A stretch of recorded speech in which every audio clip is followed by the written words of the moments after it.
On the line is Melbourne singer-songwriter Rich Webb. Good morning, Rich. It's great to have you with us. Nice with you too, Anton.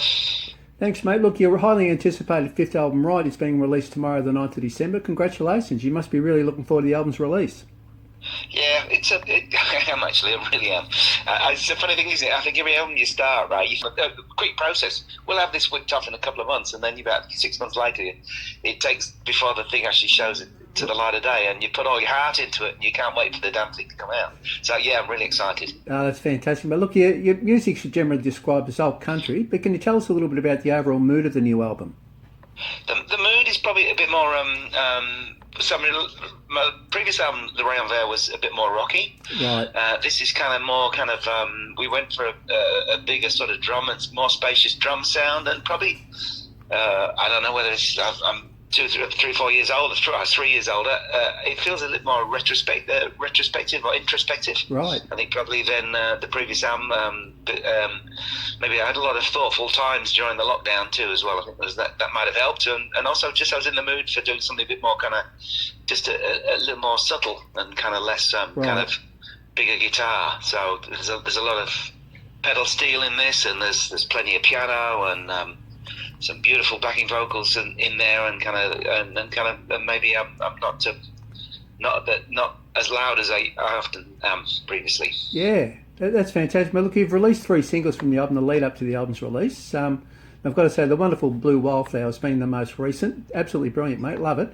Look, I read somewhere where you describe Blue Wildflowers as the heart and soul of the album. Can you tell us a little bit about the song, how it came about, and the inspiration behind it? Yeah. I was, again, as I said, introspective. I was actually thinking about stuff that had gone in the past.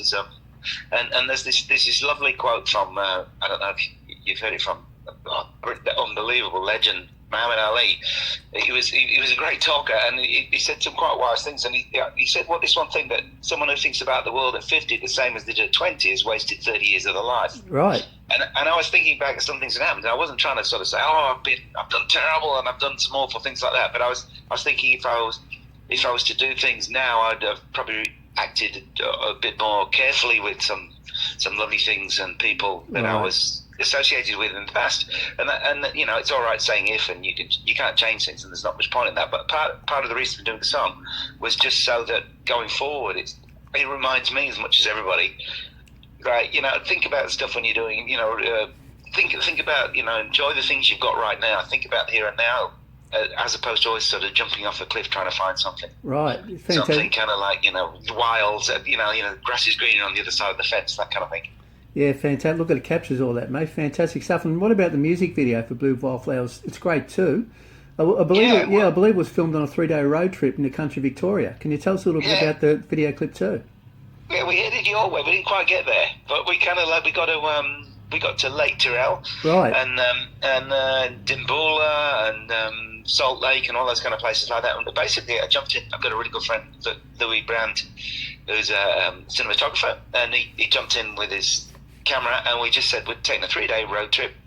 And the family went in another car, my wife and 2 chaps I've got jumped in the other car, and we jumped in the car with walkie-talkies between. We had a load of fun with that. And when we headed out in the country, said we're just going to film whatever we fancy. And do a road trip and just take some pictures, and we had enormously beautiful. But the countryside is incredibly intense and beautiful, and sometimes when you sit in a city, you forget about it, and you get out there, and it was just gorgeous. Right. But I thought the other thing that was so lovely about it was the enthusiasm of everyone we met. Like, everyone was just full of energy and keen to be a part of it, and keen to be in, and kind of like I came back sort of jumping around going, oh, this is just great, I've got to get out there more often. But I don't know if we did get to Lake Tyrrell. We got there at dawn, right, which is quite. I don't know if you've ever seen that stuff on the Salt Lake, right? The inland Salt Lake there. No, I haven't. It comes up and it's just pink, and there's some shots, there's some absolutely surreal sort of cosmic shots in the middle of the video. There's no filters whatsoever on any of that. That's exactly what it looks like. Yeah. And it comes up and you get this cosmic kind of sunrise, and we took some stuff in there. It was just incredibly beautiful. We do live in a wonderful and gorgeous country part of the world, I think. We're very lucky. Yeah, fantastic, mate. And it sort of captures all that. Congratulations, it's brilliant. Look, I also love I Don't Mind At All, Bring On Summer, which was the second single from the album. It's look, it's quite different to Blue Wildflowers, but can you tell us a little bit about that one too? Yeah, so this one I was just trying to capture that feeling of when you're heading out on a sort of 3-week summer holiday camping with your folks, and mum and dad's put up a big orange tent or something by the thing, and the 3 weeks seem to go on forever, and you just get lost. In every second's important and fabulous and fun, and I was just trying to capture that kind of the freedom of what it feels like. And I've got young kids now, and I've taken them on trips, been to Warrnambool and done a similar thing. And you go on a big road trip with them, and it feels like that with them too. And that sort of excitement and the whole world is, you just live by the second, as opposed to, I've been planning things for tomorrow and things like that. You do things just on the cuff, and I was trying to capture that in the song. Yeah, no, it's fantastic, mate. Great stuff. Look, and apart from those 3 singles, this will put you on the spot. What about the rest of the album? Is there any track in particular on the album there's a favourite of yours that we should look out for, or do you just love them all? I like asking this question. Yeah, that's a leading one. You've got to like them all by the end. Yeah. But kind of like there's a track called 50 Miles. 50 Miles, right? Which is it's a bit more of a rocky one, and kind of I really like it. I don't know if you remember, Anton, kind of like years ago, we used to run relationships, sometimes separated relationships used to run by mail. Right. And kind of, even though you're 50 miles apart, which is, I'm originally from England, and they still have old school miles as opposed to kilometres. And mail, but so you could be happily living your life there, thinking everything's really fine, and then a letter drops through your letterbox that was written 3 days earlier that completely changed your world. Right. Kind of like that kind of Dear John kind of letter. It was kind of like looking at the distance, but also it's not that far, but it is a long way. And it's kind of a song about that, and it's a kind of nice rocky one with a nice chorus. So check that one out too. That's great, mate. Can't wait to have a listen. Look, and what about the title of the album, Bright? I know. Look, there isn't a track on the album called Bright, so I'm guessing you must have come up with the title for some other reason. Yeah, just because it's just something I say. I mean, it's maybe an English thing, I'm not quite sure. You just go, right, let's do something, and it's kind of like. I just said, right, let's make an album, and kind of like, and that's exactly how I came about it. And I was looking through, and I was thinking to the title, I said, why not call it that? Because I mean, that was essentially, I was just sat around. I was starting to build a few songs together, but it takes a little while before you suddenly say, right, I just said it there. Yeah. Commit to making an album, and I thought, right, let's just do it. Great stuff. So that's how it all came about. It was just it wasn't there's no greater thought to it than that. But that was the reasoning. That's great. Look, and I'm imagining you sound like you say right very politely, mate, rather than right. It's sort of more of a sort of. But I'm working on that. I think I'm more of a right man. But anyway, no, that's great, right. Mate. Yeah. Look, celebrate the release of the album. You and the band, the Rich Webb Band, of course, are doing a launch show at the Union Hotel in Brunswick in Melbourne this Saturday, the 10th of December. Yeah, it's going to be a wonderful night. You must be really looking forward to the launch. Yeah, totally. And it's with the folks that are on the record. It's at the Union Hotel in Brunswick. We're on at 5 p.m. There's no cover, so get down. There's no cost involved, and I'm playing with the wonderful Matt Dixon on lead guitar and pedal steel. He's an insane musician. Alex Gate-Easley on bass. She's fabulous too, and she used to play with a band that's quite well known called the Well-Oiled Sisters. Right. Jim Carden, who plays with the Warner Brothers, he's on drums, and then Rowan Sforcina, the producer of the album's actually come along playing some percussion. Years ago, he used to be the drummer with a band called Oh Mercy. Right.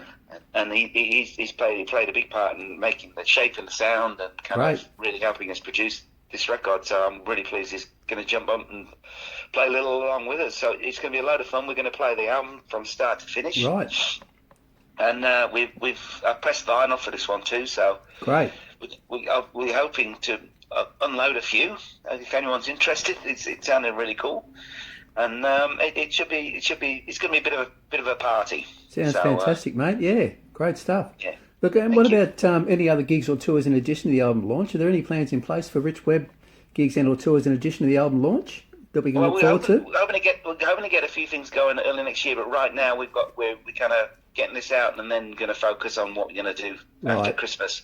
So kind of so probably February. We're looking probably February, March. I'm trying to look at putting some stuff together. Great. Hopefully we'll also get out of town, because the other thing too is we go on the road trip for the video. It's nice to actually get out of town, stretch your legs, do that kind of thing, and just meet some new folks and Fantastic. get out to different places. So it's kind of, let's just see. Watching brief, I think, is the answer, the technical one. Great, mate. And maybe we'd like to see you down here in Warrnambool at some stage, mate. That'd be fabulous. Love to come, mate. Yeah. And maybe, Anton, you come along and play a bit of guitar, right? Yeah, that'd be great, mate. Fantastic. I'd look forward to it. Speaking of touring, the Rich Webb band has previously toured overseas, of course. And look, there's a couple of fabulous clips on YouTube which I came across from 2017 where you're actually in Germany and appeared on German TV. What's it been like touring overseas? It's been pretty fab. Hey, I tell you, I've got to credit Austrade for a lot of this. Right. What happened was about eight or 9 years ago, I went with Austrade to a music conference in Berlin called PopCon. Yep. It was there. I managed to pick up a German booking agent, and I've also got a global publishing thing with a Dutch company and various other things. So it was through their help I really got in. To meet a load of people and set up a situation where I was actually pre-COVID. I was going there probably once or twice a year, right? And, playing around there, and it's lovely to meet different folks, and it's also nice to drive a car on the autobahn at 240 k's. Yeah. So there's a lot of positives to be had, and they really love. It's a generalisation, but they really do love Australian music over there, and we've had incredible warm receptions, and hopefully, we'll get this things now getting back to normal again. We're kind of hoping that this maybe next year we'll get it back again and test out our German. Yeah, that's great, mate. Look, and also the interview from that clip I was talking about, she did a great job. She did her own interpreting. I thought it was fabulous the way she went there. She was pretty cool, wasn't she? Yeah, it was good. It was great. It was lovely to play. Fantastic, mate. Yeah, it was, they as we have here, they have some of the world's finest beers too, which is kind of nice. Well, that's an added bonus. Fantastic. Yeah, totally. Yeah. Totally. Look, we have to talk about, and you mentioned it before, the previous album, L'Oreille on Vert, for a moment. Wow, what a record. Thank you, mate. Yeah, look, it won Old Country Album of the Year and a song from the album, Let It Rain. Won Old Country Single of the Year at the 2019 Independent Music Awards in New York. What a couple of great awards to win. It must have been a huge thrill to win those awards. Yeah, it did feel really cool. I'm pretty proud of it too. It's a super record. It is a super record, and it's got a French title because it was actually we were actually over in Germany, and then decided we had a week's break and thought, well, we're going to record an album, and we found the studio in France, and so it actually was recorded there. Right. So kind of like that was the idea with having with fancy French title. I wasn't trying to go gourmet dining. It's a great title. I love it. Yeah, I don't know if you know the story about. Do you know the story about this? No, I don't. Yeah. Tell us about it, mate. Yeah, okay, mate. It's the basically if you watch the sun come down over the ocean, the last ray of light you see can be green. So you see a flash of green light just as the sun goes down the bottom, right? And the myth or the story is that if you see the green light, you sat next to somebody, you're able to read that person's mind. Right. And it's actually I don't know if it's true. I have actually seen the green ray as the sun's come down. It's really gorgeous. I'm not quite sure I could read the mind, but it's also a lovely film from the 1980s from France. Right. So that was the whole idea behind it's kind of a fun little story about and it's kind of like you can tell if the person next to you loves you or not. Like the idea. This is the kind of person, so it's kind of cute. But it was a super album, and it was lovely to win the awards. But it's equally just as nice as anyone who likes it anyway. But it was pretty cool to kind of win get some sort of peer recognition kind of thing for it, and it kind of helped. It helped get the album a bit more attention probably than it would have had otherwise. Right. Yeah. No. It's a great album. Fantastic. Look, before we let you go. If we can go back to the very early days of Rich Webb's music career for a moment, can you tell us about the very early days when you started out in music? What motivated you to become a professional musician? Yeah, for sure. Well, the first gig I ever did was backing my mum in church. My mum, I'm originally from Yorkshire, in England, from Lincolnshire, Yorkshire, right? Lincolnshire, Yorkshire border. And my mum used to be singing church and things like that. And the first gig I ever played was backing my mum on guitar. Playing a few Joan Baez songs and things like that, and I completely loved it from there. And then I got out here. So Mum was a singer all her life, and right. So Dad also was really into Johnny Cash and those kind of likes, and so I got a pretty good record collection to start from my upbringing. And here, when I got out here, I joined a surf rock band called Stiff Kittens, which we actually used to play up and down the coast quite a bit, Right? And went quite well. And then, but after the Stiff Kittens, I thought it was time to do some of my own stuff. And as you say, Anton, it's now album 5, and you'd think I'd get the hang of it by now, wouldn't you? Well, you have, mate. Look, thanks so much, Rich, for joining us today. It's been an absolute pleasure. Nice chatting, Anton, and yeah, a lovely part of the world you're in. Yeah, thanks, mate. Look, and good luck with the album, right? And the launch sounds like it'll be a great night. Thanks, Anton. Yeah, we'll have to catch up again soon, mate. Sounds good, mate. Look forward to chatting again. Thanks a lot. See you, Rich. Bye, mate. Cheers, buddy. Bye. See you, mate.